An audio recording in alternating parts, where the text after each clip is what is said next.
La vida es un fenómeno biológico que se caracteriza por la capacidad de nacer, crecer, reproducirse y morir. Es un proceso continuo de interacción con el entorno y de adaptación a las circunstancias cambiantes.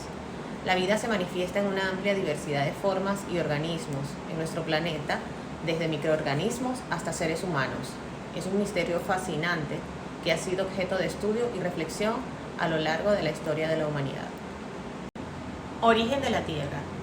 La Tierra tiene unos 4.500 millones de años y se cree que solo después de 4.300 millones de años el planeta desarrolló las condiciones adecuadas para sustentar la vida, según un trabajo de la Universidad de Chicago, una de las instituciones que más investiga sobre el origen de la vida. El origen de la Tierra es una de las cuestiones que más ha importado al mundo de la ciencia, simplemente por su fundamental importancia en nuestras vidas.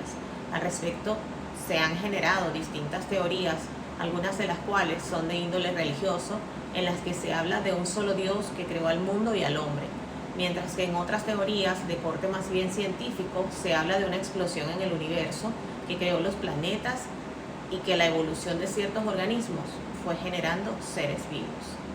Existen diversas teorías del origen de la vida y estas buscan explicar cómo surgieron los seres vivos en el planeta Tierra.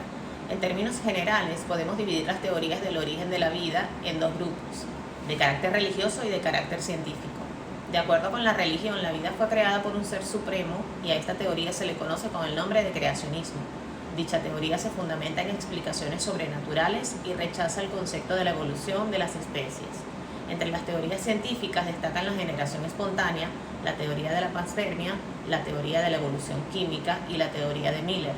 La teoría de la generación espontánea señala que la vida puede surgir de la materia inerte. La teoría panspermia afirma que la vida no surgió en la Tierra, sino que proviene del espacio. Por su parte, la teoría de la evolución química señala que la vida se formó a partir de una serie de reacciones químicas que generaron cambios graduales. Dicha teoría fue planteada de manera independiente por dos científicos, Oparin y Haldane. Existen diferentes pruebas sobre la evolución.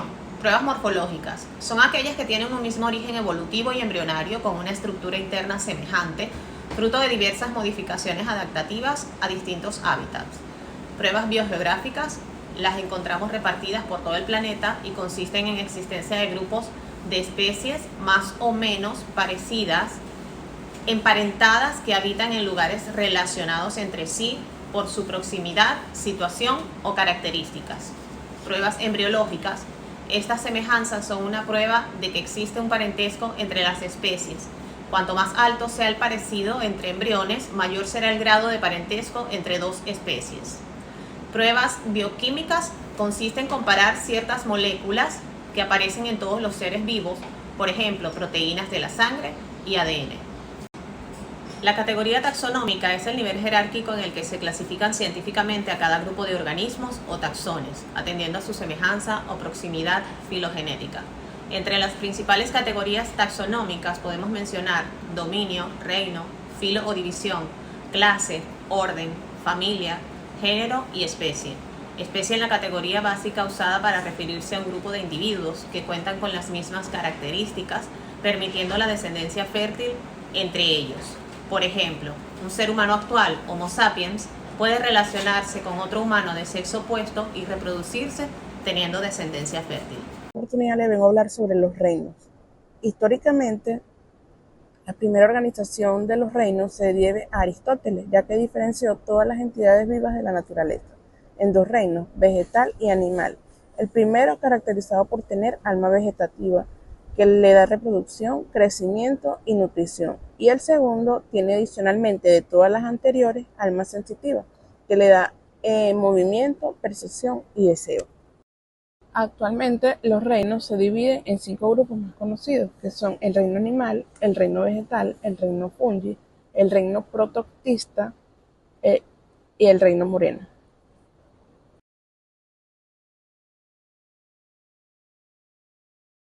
Se denominan caracteres taxonómicos a todo atributo o rasgo que hace posible diferenciar a un ser de otro, como también agruparlos por la presencia de atribuciones comunes.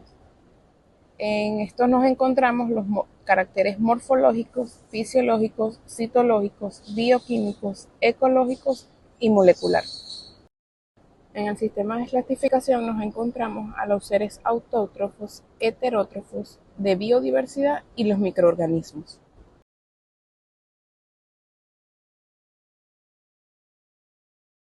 También en este mismo tema nos encontramos con los virus, que en biología, virus es un agente infeccioso microscópico acelular que solo puede replicarse dentro de las células de otros microorganismos. Las bacterias son microorganismos procariotas que presentan un tamaño de unos pocos micrómetros y de diversas formas. Solamente se pueden observar con un microscopio. Y la morfología es la encargada del estudio de la estructura de un organismo y sus componentes y características.